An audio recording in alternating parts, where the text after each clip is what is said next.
The Maxi Cosi Pria convertible car seat is a very nice car seat, one of the nicest that money can buy. It is also the biggest bitch to disassemble and clean. So is it worth it?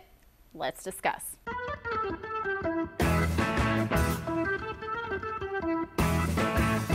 This is a convertible car seat, which means you can use it when your baby is anywhere from 9 to 70 pounds. So it fits newborns and toddlers alike. It's in the upper end of car seat options. My son used the Britax roundabout when he was rear-facing, but he abused that seat so badly that I wanted to get him a new one when it was time for him to face forward. We decided to test the Pria, and it is kind of like the difference between an economy and a luxury vehicle.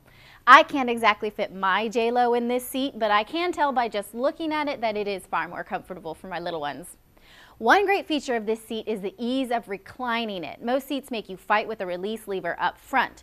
The Pria has a lever in the back that lets you recline it ever so much easier. The headrest is also very easy to adjust by just sliding up and down. My son also really loves that his new seat has this fancy cup holder. He loves to keep his drinks and his snacks in here, but unfortunately it gets kind of funky with use because the cup doesn't come out clean, which I really wish it did. A big perk of the Pria is that it converts from newborn to toddler. My 8-month-old daughter uses her Pria rear-facing and my 2.5-year-old son uses his forward-facing. It is nice that you can use this for an infant, although you sacrifice the ability to have your car seat double as a baby carrier if you do that. You can't take this in and out of a base and bring the baby around with you when they're little.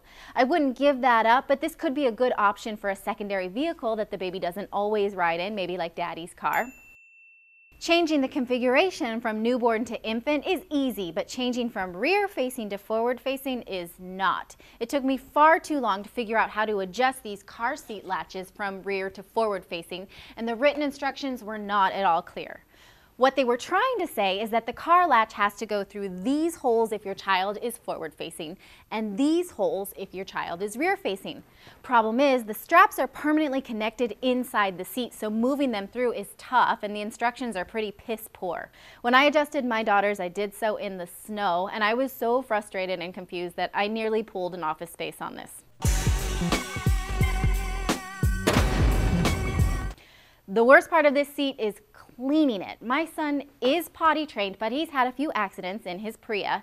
That means I had to strip down the lining and wash it. This extra soft and comfy padding is not washing machine compatible, so I had to sponge it down by hand, which was beastly.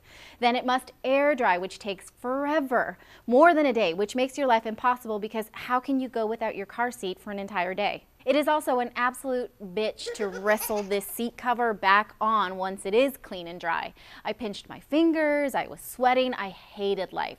Stripping and cleaning the Britax was never fun, but it wasn't like this. So that's the trade-off, right? Do you choose a seat that is more comfy for baby or more convenient for mommy? Despite body slamming this seat many, many times, I am going to stick with it because it's so comfy and well fit for my little ones. So I'm going to give this a Crash Test Mom Bling badge because it is such a fancy seat, as well as a Bang for Your Buck badge because it will last you from little baby all the way to bigger toddlers. But I will definitely withhold the No Sweat badge because I have put blood, sweat, and tears into this seat, literally, all three.